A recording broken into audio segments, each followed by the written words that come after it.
The Old Man and the Sea. The question number is 15. Okay. The old man is a man of moral principles. Old man कुछ असूलों वाला आदमी था, कुछ उसके अखलाकी असूल भी थे. डिस्कस करें. Old man not a superstitious. Old man तोहम परस्त नहीं था. यानी कि तोहम परस्त किसे कहते हैं?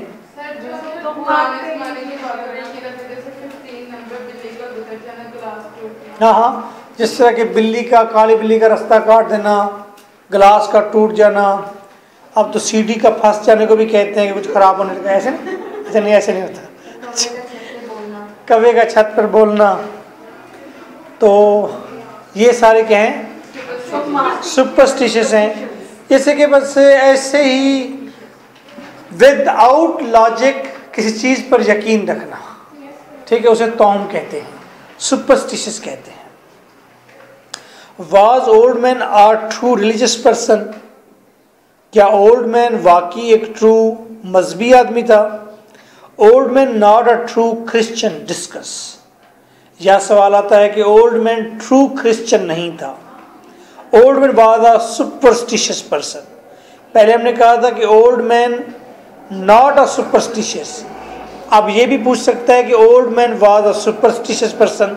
दोनों तरह के सवाल रेज किए गए हैं कि ओल्ड मैन सुपरस्टिशियस है, ओल्ड मैन सुपरस्टिशियस नहीं है, ओल्ड मैन ट्रू क्रिश्चियन है, ओल्ड मैन गैर मजहबी आदमी है, ट्रू क्रिश्चियन नहीं है. तो क्वेश्चन को सॉल्व करते हैं, देखते हैं कि उसकी पर्सनैलिटी कैसी है. वैसे जरा आप भी बताएं मुझे कि आर यू रिलीजियस पर्सन और not? Yes, religious. Yes, less religious नहीं है, रिलीजियस है. ट्रूली हार्ट से बताना है, कोई इसमें वो डरने वाली बात नहीं. रिलीजियस हो नहीं, इसमें अल्हम्दुलिल्लाह बात नहीं. ये हमने बात कर ही नहीं रही, ये तो टेररिस्ट वाली बात है ना. रिलीजियस हो या नहीं हो जी. तालवार जी.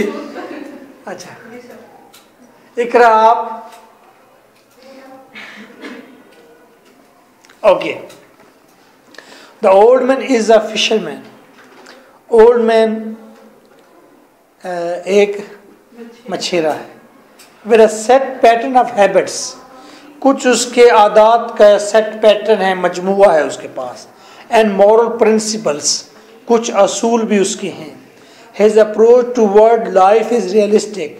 जिंदगी के बारे में उसकी अप्रोच हकीकत पसंदाना है. एंड रिफ्लेक्ट्स कॉमन सेंस, और वो कॉमन सेंस से काम लेता है. यानी कि रिलीजियस आदमी जो होता है वो रियलिस्टिक नहीं होता. जो रिलीजियस आदमी होगा वो कहेगा बारिश जो होनी है वो शिव जी कहेंगे तो बारिश होगी, गणेश जी चाहेंगे तो मुझे आज रोजी रोटी मिलेगी, नहीं तो नहीं मिलेगी. ठीक है, वो रियलिस्टिक नहीं होगा. इस बात पर यकीन नहीं रखता होगा कि मैं दुकान को अगर साफ सुथरा सफाई वाला कर दूं तो कस्टमर अच्छे मेरे पास आ जाएंगे. वो अगर दुकान बेशक मैली पड़ी हो, शिव जी ने देना है तो देना है रिस्क. तो he is not a realistic, he is religious person. मजहबी है. आप भी कहें. क्यों आप रोते हैं? अच्छा. और दूसरी बात, जो रिलीजियस पर्सन होता है वो मॉरल्स पर यकीन रखता है. उसको जो बताया जाता है उस पर यकीन रखता है. भाई ईश्वर ने कहा है कि सुबह सवेरे दुकान ना खोलो बल्कि 10 बजे खोलो, सपोज उसके मजहब में लिखा हुआ है. ठीक है, तो वो उस पर यकीन रखेगा.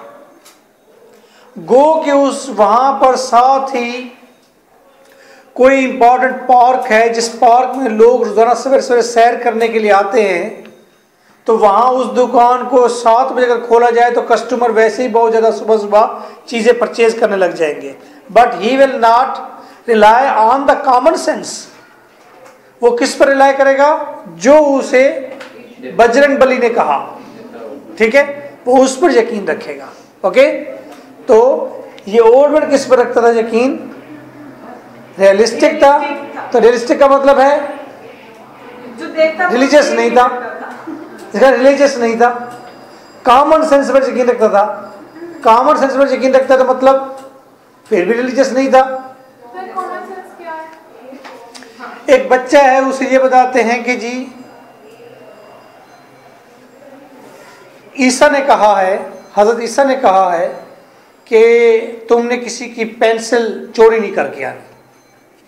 ओके, ये एक मॉरल हो गया, एक बात हो गई, अच्छी बात हो गई। लेकिन वो जाता है दूसरे का शार्पनर ले आता है, बोले आपने पेंसिल तो कही थी ना, शार्पनर तो नहीं कहा था ना, मैं शार्पनर ले आया हूँ चोरी।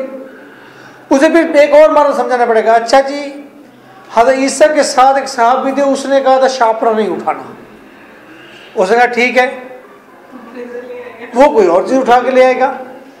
ये क्या है, ये मॉरल्स हैं। कॉमन सेंस क्या है, बेटा आप किसी की चीज़ उठाएंगे ना तो आपकी भी कोई उठाएगा, फिर टीचर भी पनिश करेगी और फिर सारे आपको चोर कहेंगे। ठीक है, ये अच्छी बात नहीं होगी, ये कॉमन सेंस है। अब वहाँ पर कोई चीज़ नीचे भी गिरी पड़ी होगी तो वो नहीं उठाएगा, उसे कॉमन सेंस काम करना शुरू कर देगा। ओके, जब हम छोटे होते थे तो हमारी ज्योमेट्रीज खोल कर बच्चे साथ वाले चीज़ें निकाल लेते थे। ओके, अब जो स्कूल बच्चे जाते हैं वो दूसरों की चीज़ें चोरी नहीं करते। क्यों? अब हम लोग मॉरल पर, आपको अम्मी ने क्या कर भेजा था कि फिलहाल जो साहबी थे या फिलहाल जो शख्सियत थी उसने कहा था कि रबड़ ना चोरी करके ले आना। अम्मी ने क्या कहा? यही कहा ना बेटा, किसी की कोई चीज़ ना उठाना। ठीक है, हाँ, चोरी करना बुरी बात है बेटा, किसी से लड़ना भी ना। बच्चों को किसी से लड़ना नहीं, बच्चा किसी का कान काट के ले आया, आपने कहा था लड़ना नहीं है, मैं तो कान काट के ले आया हूँ। ठीक है, तो कॉमन सेंस ये चीज़ है। कॉमन सेंस रियलिस्टिक है समथिंग, चीज़ों को देखकर आपने उस वक्त अंदाज़ा कर लेना है सोच। और जो मॉरल है वो मज़हब देता है। अगर कोई बंदा भी देगा तो आप उसके गुलाम हो जाएंगे, क्योंकि उसके आप कमांड को फॉलो कर रहे हैं। नहीं समझे बात को? यस सर, आगे इंसान किसी की बातों को मतलब एग्जैक्टली हर बात को फॉलो करने लगता था तो वो मगलूब हो गया, वो स्लेव हो गया, वो गुलाम हो गया। हिंदू का सिख के साथ लड़ाई क्या है? हिंदू पक्का है कि मेरे ईश्वर ने ये कहा है, सिख पक्का है कि गुरु नानक ने ये कहा है, तो लड़ पड़ते हैं आपस में। अगर दोनों कॉमन सेंस पर यकीन रखें, भाई मैं रोटी खाता हूँ, ये रोटी खाता है, ये रोजी रोटी तलाश करता है, मैं रोजी रोटी तलाश करता हूँ, इसके बच्चे मेरे बच्चे हैं। ओके, ये धरती है, इस पर रह रहे हैं, ये सारी फसलें वगैरह हर चीज़ सेम ही, हर चीज़ कॉमन सेंस है, तो लड़ाई कम होगी। इसलिए दुनिया अब बिलीव करती है कॉमन सेंस पर। ठीक है, और वो जो कहते हैं फारे करा दिए उन्होंने। He is always ready to hug the hardships of life, वो हर वक्त तैयार रहता है जिंदगी की मुश्किलात को गले लगाने के लिए। हक का बड़ा पता है, पीछे से आवाजें आ रही है। With all the might of mind, पूरे जहन के साथ, with all the Frank of the world, पूरी दुनिया। भाई मैंने आपको कुछ नहीं कहा, आप क्यों बोल रही है? पता है किसकी आवाज आई थी? हमें तो पता भी नहीं है। ठीक है, हम तो नुमान भाई की आंखों में देखते रहते हैं। अच्छा, बहरहाल हर वक्त तैयार रहता है जिंदगी की मुश्किलात को गले लगाने के लिए, पूरी तौर से पूरे जहन के साथ और पूरी दुनिया की खुशी के साथ फ्रैंक होकर। कोई भी मुश्किल आ जाए मैं फेस करूंगा, वो कहते हैं। It is a hot bed of discussion decide, ये एक मुश्किल तरीन मरला है डिसाइड करना। क्या डिसाइड करना? Whether the old man was superstitious और नॉट, कि ओल्ड मैन सुपरस्टिशियस था या नहीं था। और he was a true Christian और अ नॉन रिलीजियस पर्सन, वो ट्रू क्रिश्चियन था कि नॉन रिलीजियस पर्सन था। The other fisherman called him salao, दूसरे फिशरमैन उसे सलाओ कहते थे। द ओल्ड सलाओ मीन बदकिस्मत। The old man does not believe in this superstitious view, old man इस सुपरस्टिशियस व्यू के ऊपर यकीन नहीं रखता। और अदर हैंड दूसरी तरफ देखा जाए, इन द बिगिनिंग शुरू में he gives a superstitious remark, उसने एक सुपरस्टिशियस रिमार्क खुद दिया है। 85 is a lucky number, 85 lucky number है। सर देखें lucky number 85 is a lucky number. किसी भी हिंसे को लकी कंसीडर करना, अंग्रेज 13 के नंबर को अनलकी कहते हैं, अनलकी। ठीक है, वो क्रिकेट में भी 13 स्कोर नहीं बनाते, वो डबल करके चले जाते हैं। हाँ, वो 13 फ्लोर की बिल्डिंग नहीं बनाते, तो 13 को अनलकी कंसीडर करते हैं। वहीं अगर वहीं उसी इलाके का आदमी 85 को लकी कहता है तो सुपरस्टिशियस हुआ ना। फिर एक चीज होप भी है, वो उस तनाजुर में हमने देखा था, उस चीज को इस तनाजुर में देखेंगे तो मीनिंग बदल जाएंगे। Okay, 85 is a lucky number. अब पहले उसको लोगों ने कहा सलाहो तुम, उसे परवाह नहीं की, हमने कहा भाई ये सुपरस्टिशियस नहीं है। फिर उसने खुद शुरू में कहा था कि 85 इज अ लकी नंबर, तो क्या पता चला कि ये सुपरस्टिशियस है। He also wanted to purchase a rifle ticket of 85 number, ये गारंटेड बात है, क्योंकि उसने तो यहाँ तक कह दिया कि वो 85 नंबर की राइफल टिकट होती थी, इनामी टिकट होती थी। आपको पता नहीं है, अगर आप अब्बू से पूछेंगे वो आपको बताएंगे। मार्केट में से ढेर लगे होते टिकट्स के, इतनी सी कार्ड होते थे, वो उस पर नंबर लिखा होता था, लोग परचेज करते थे, राइफल टिकट उसे कहते हैं, और उस पर इनाम लग जाता था। ओके, ज़्यादातर नहीं लगता था, किसी का लगता था। तो वो तैयार हो गया कि वो राइफल टिकट खरीदेगा 85 नंबर की। His practical fight against the Marlin and Sharks is an evidence, वो जो प्रैक्टिकली लड़ता है मार्लिन के साथ और शार्क्स के साथ, ये सबूत है of his being non superstitious, उसके नॉन सुपरस्टिशियस होने का। अगर वो सुपरस्टिशियस होता तो मार्लिन के साथ न लड़ता, सुपरस्टिशियस होता तो वो शार्क के साथ न लड़ता, बल्कि वो बोर्ड में बैठ जाता, अगर ईश्वर बचाएगा ले जाऊंगा इसे, अगर ईश्वर ने मेरे हक में लिखी है तो मुझे मिल जाएगी। अगर सुपरस्टिशियस होता तो वैसा कहता। उसे प्रैक्टिकल लड़ाई की है, इसका मतलब वो सुपरस्टिशियस नहीं है। इस पैराग्राफ में हम क्या कर रहे हैं, वो सुपरस्टिशियस नहीं है, वो सुपरस्टिशियस है, फिर वो सुपरस्टिशियस नहीं है। अब आगे बात करते हैं। But before hooking the marlin, लेकिन मार्लिन को पकड़ने से पहले ही वॉज सुपरस्टिशियस, वो सुपरस्टिशियस था। दैट ही वुड से, कि वो कहेगा our fathers and hail Marys, कि आवर फादर्स और हेल मैरीज वाली दुआएं पढ़ेगा। ये सुपरस्टिशियस भी हुए कि जी मेरा फिलहाल काम हो गया तो मैं गणेश जी के झूले के अंदर गोल्ड की बालियां डालूंगी।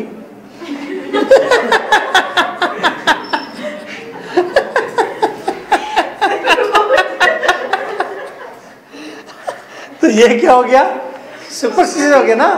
तो आपने मन्नत मान ली ना कोई, तो उसने हेल मैरी वाली दुआएं मान ली थी कि मैं पकड़ ली मछली तो मैं हेल मैरी वाली दुआएं पढ़ूंगा। तो ये क्या हुआ, पता चला कि he was superstitious. As well as he rejected the idea, लेकिन साथ ही उसने उस आइडिया को रिजेक्ट भी कर दिया। एंड सेड, और कहा कंसीडर देम सेंट, समझो हो गया। यहां जब कह रहे समझो हो गया, इसका मतलब वो ही इज नॉन सुपरस्टिशियस। फिर दोबारा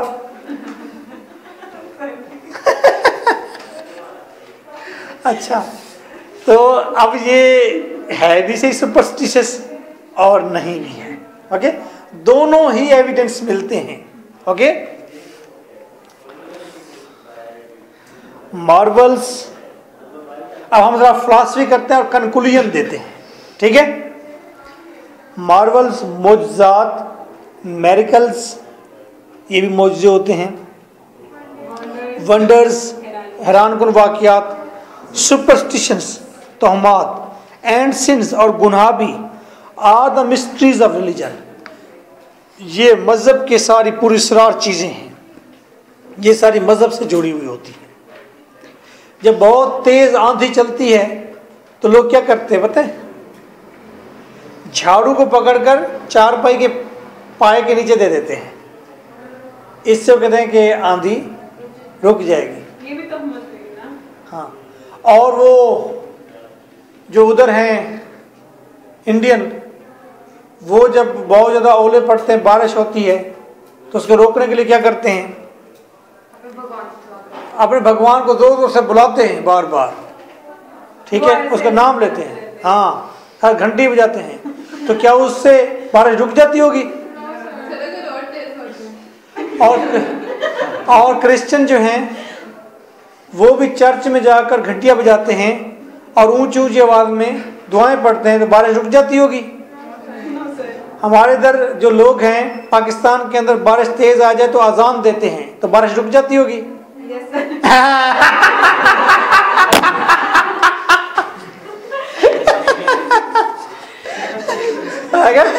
साडा कुत्ता कुत्ता, तुहाडा कुत्ता तोमी।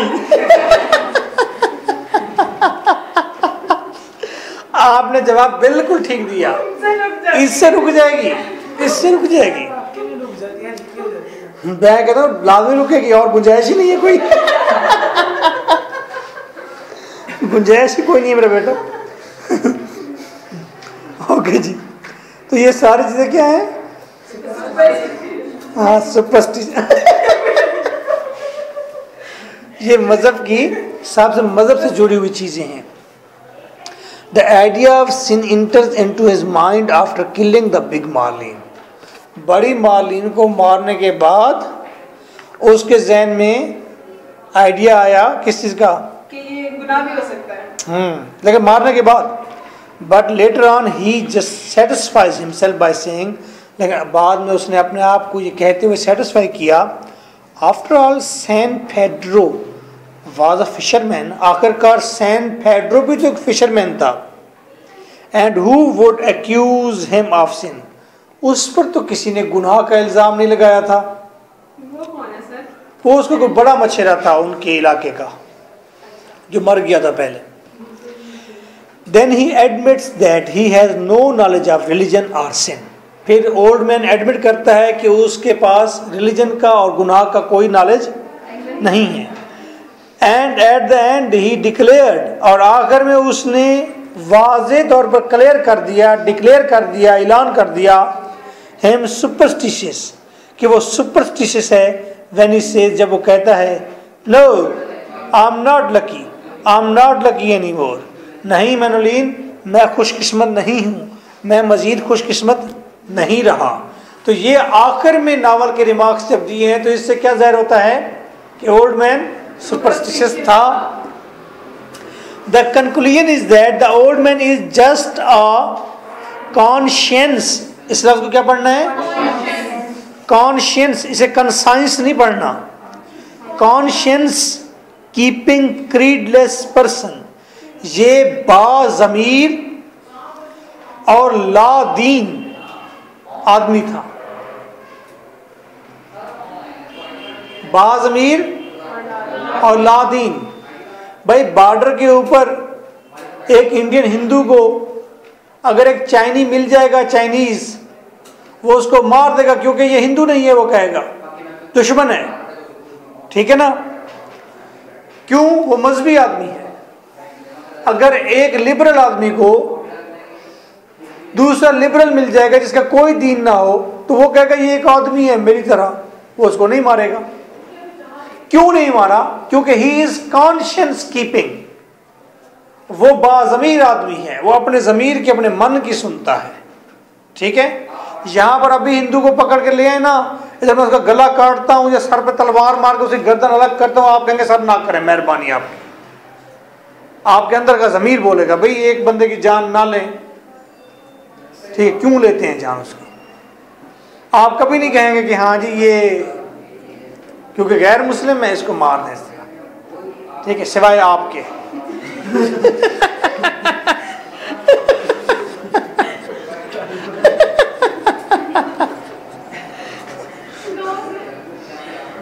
Who never heed to such matters, जिसने कभी ऐसे मामला सोचे ही नहीं हैं।